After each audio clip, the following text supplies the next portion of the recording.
የብልጽግናው አለቃ የጫካው ፕሮጀክት እያሉ የሚጠሩት ቤተ መንግስት ዓለም አቀፉ ግዘትና ትኩረት እያስተናገደ ነው። 3 የህዳሴ ግድብ የሚገነባ ገንዘብ የአንድ ንጉሥ መኖሪያ ቤት እያነጸ ነው። ደግሞም መፈንቅለ መንግስት ቢደረግብኝ ወይም አደጋ ቢደርስብኝ ተብሎ ለማምለጫ የሚሆን ዋሻ አለው። ኢትዮጵያ የ10 ቢሊዮን ዶላር ፕሮጀክት አይታ አታውቅም። ስለዚህ ይህ 10 ቢሊዮን ዶላር ምን ማለት ነው የሚለውን ከአፍሪካ አንጻር መመልከት ይበጃል። ይህ በየካ ተራራ ላይ እየፈሰሰ ያለው ሀብት የአፍሪካ ልማት ባንክ ለ11 ሀገሮች ኃይል ያቀርባል ብሎ በ3 ቢሊዮን ዶላር እያሰራው ያለውንና 10,000 ሜጋዋት የሚያመነጨውን ግድብ ከ3 ጊዜ በላይ ይሰራዋል። በኡጋንዳ እያንዳንዳቸው 600 ሜጋዋት የሚያመነጩ 10 የሚደርሱ የካሮማ ኃይል ማመንጫዎችን ይሰራል። ይህንን ገንዘብ ወደ ጋና ብንወስደው 23 ባለ 100 ኪሎ ሜትር የወደብ ነዳጅ ማስተላለፊያ መስመሮችን ይዘረጋል።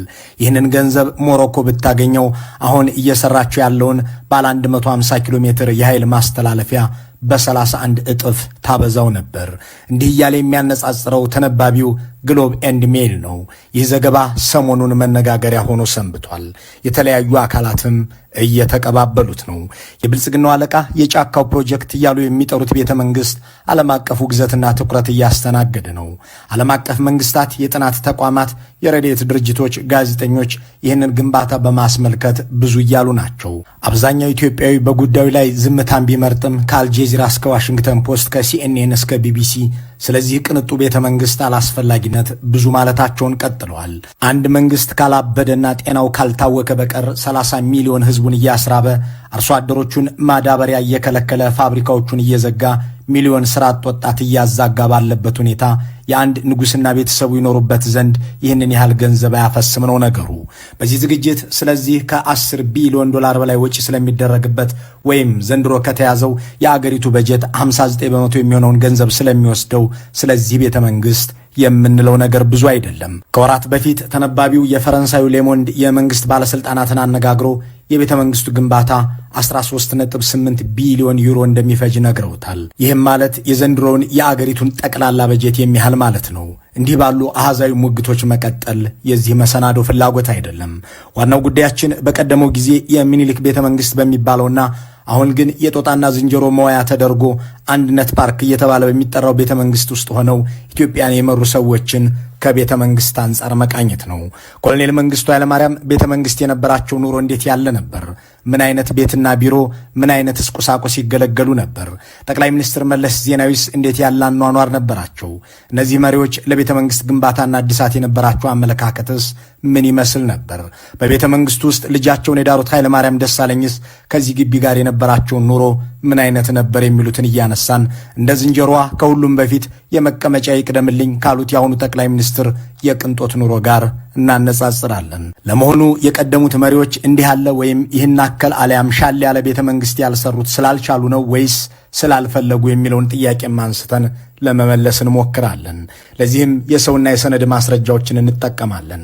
አብራችሁን ትቆዩ ዘንድ የምንጋብዛችሁ ሁሌም እንደምንላችሁ ከኛ ጋር ስትሆኑ የሚባክኑ ደቂቃዎች እንደማይኖሩ በመተማመን ነው። Thank you for watching Tigray Media Show. Don't forget to follow, like, and share. Visit the Tigray Media Show Facebook page. Remember to follow, like, and share. መንግስት ሆነው ኢትዮጵያን የመሩ ካሁን በፊት የነበሩ የኢትዮጵያ መሪዎች የመጀመሪያ 6 ወራት ቀዳሚ ተልኳቸው ምንድን ነበር ብለን ስንመረምር ኮሎኔል መንግስቱ ኃይለማርያም የመሬት አዋጅን ሲያወጡ ስር ነቀል አብዮት ለማካሄድ ሲሰሩ እናገኛቸዋለን።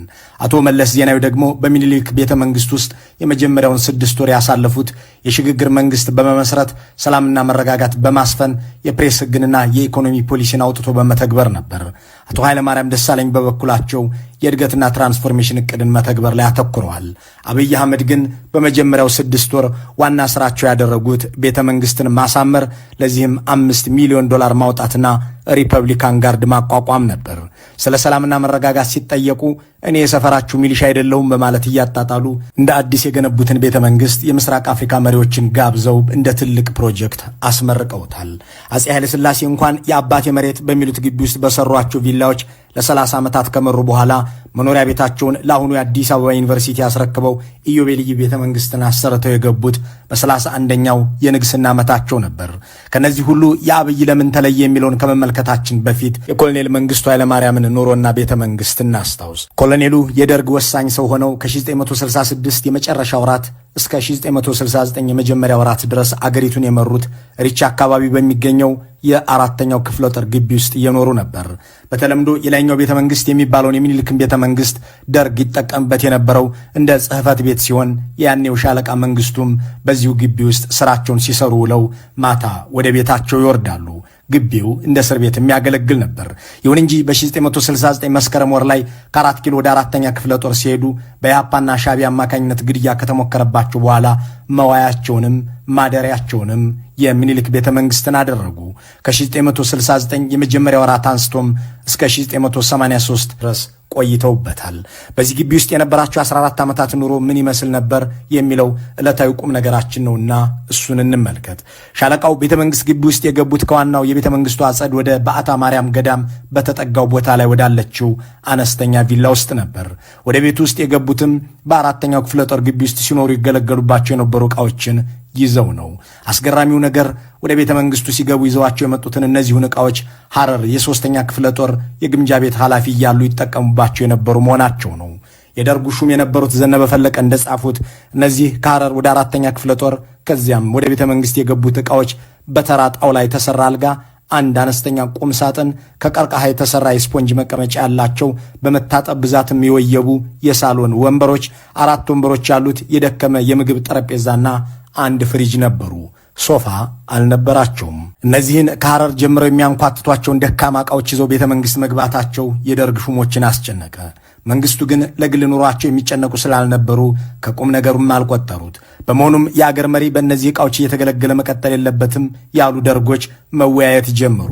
የፕሮቶኮል ሹሙ ሻለቃ ፍስሐ ገዳ የደርግ ንብረት አስተዳደር ኃላፊ የነበሩትን ኮሎኔል ነጋሽ ዱባለን አማከሩ።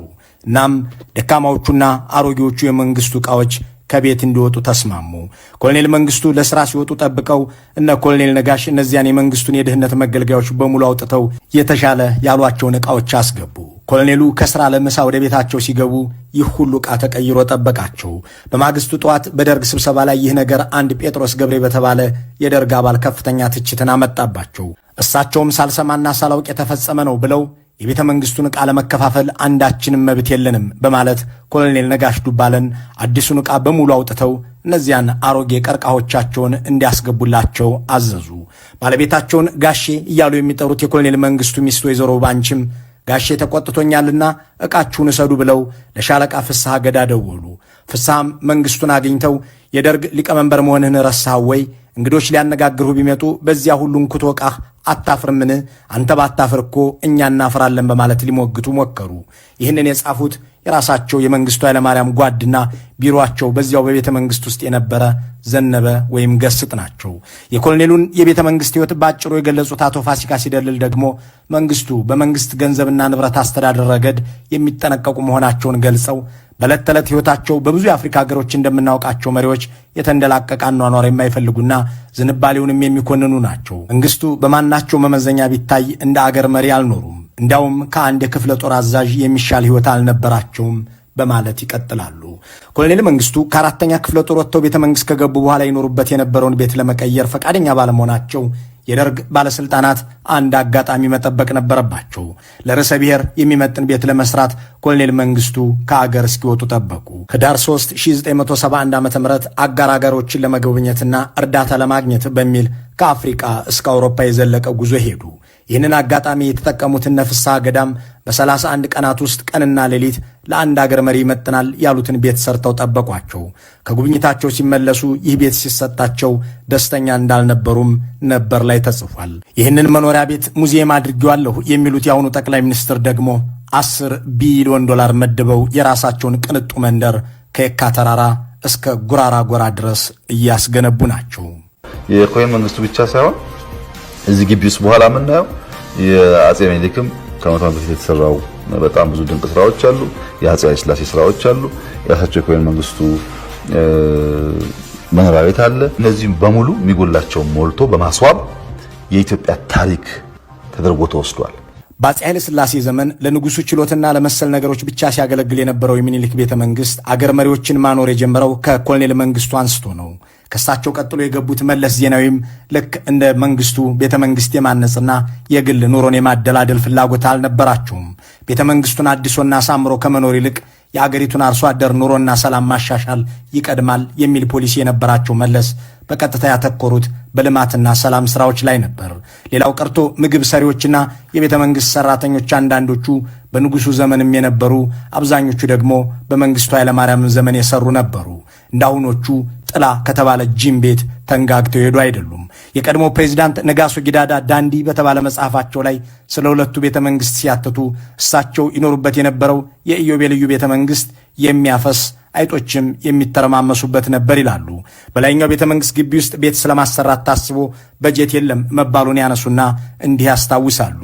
አላሙዲን ባሰራው አፍሪካ ጋርደን በኩል ወደ ላይኛው ቤተ መንግስት አቅጣጫ አንድ መንገድ እንዲሰራ አስበን ነበር። የጃንሆይ ረዳትና የግል አገልጋይ በደርግ ደግሞ የቤተ መንግስት አስተዳዳሪ የነበሩት ጄኔራል ፍሬ ሰንበት የተባሉ ግለሰብ ጋር ተወያይተን እንግሊዝ ሀገርም ሄደው እንዲጎበኙና ፕሮፖዛል እንዲያቀርቡ ነግሬያቸው ጎብኝተው ሐሳባቸውን በጽሑፍ አቅርበዋል።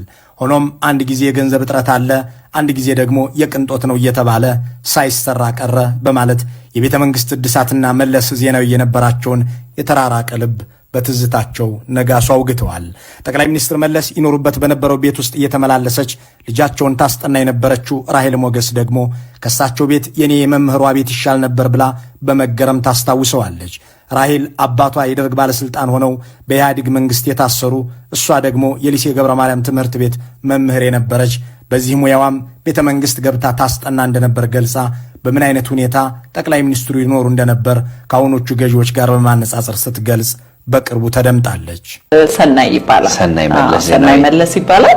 እንግዲህ 3 ዓመት ያህል ሰናይን አስተምሬዋለሁ። 2 ዓመት ተኩል 3 ዓመት አካባቢ ቤት እየሄድኩኝ አስተምሬዋለሁ።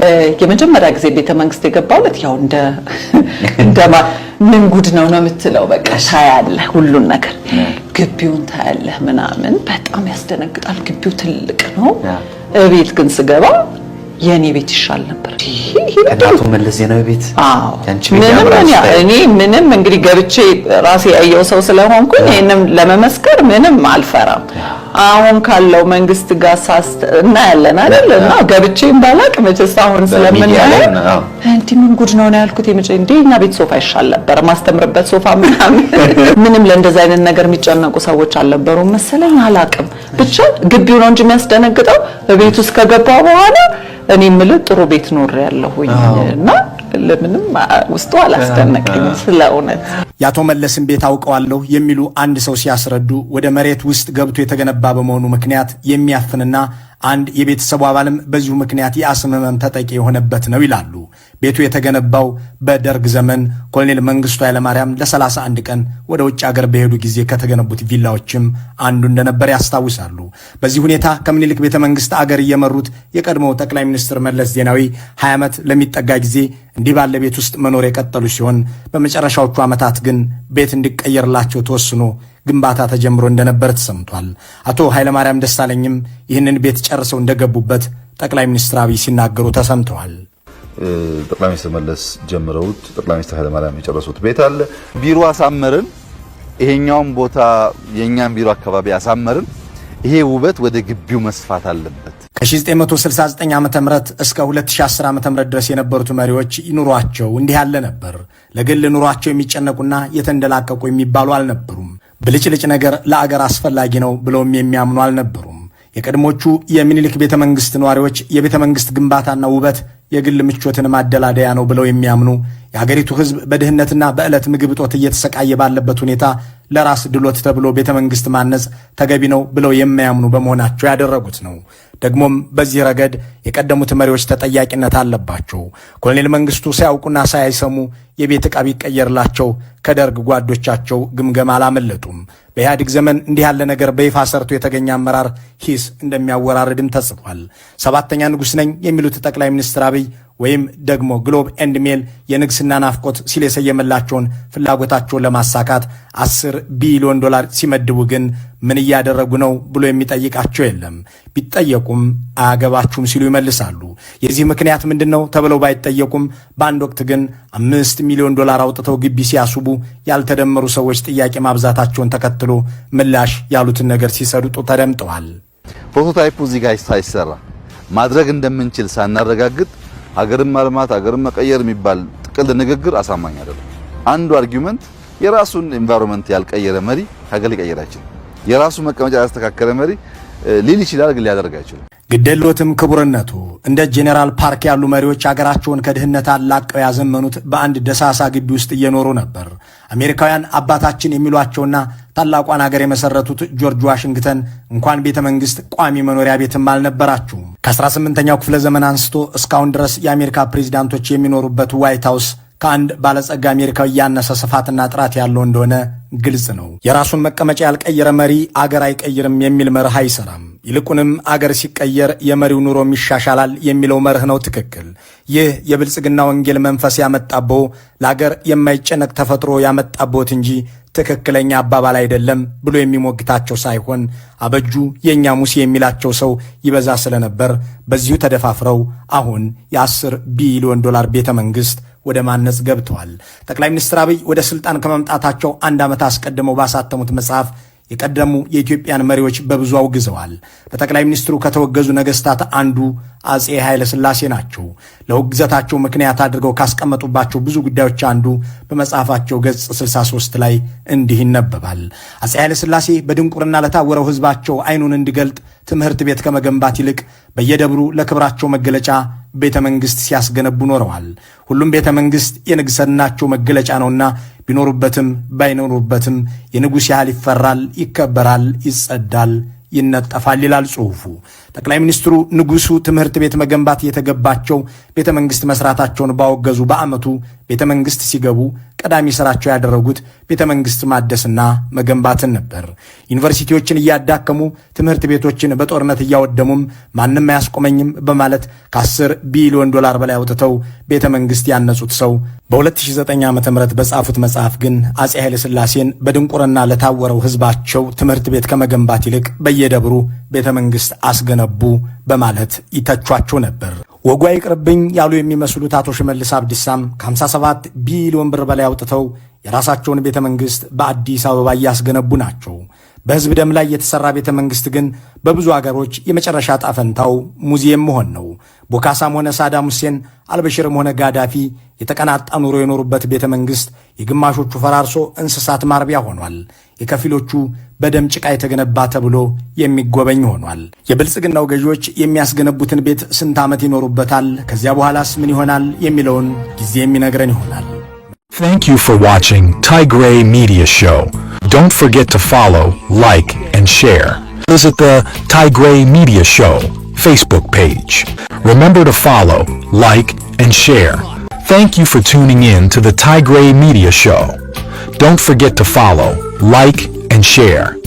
Join other fans in following, liking, and sharing the Tigray Media Show Facebook page.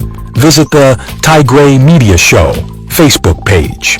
Follow, like, and share the Tigray Media Show Facebook page with your fellow followers. Here is the Tigray Media Show Facebook page.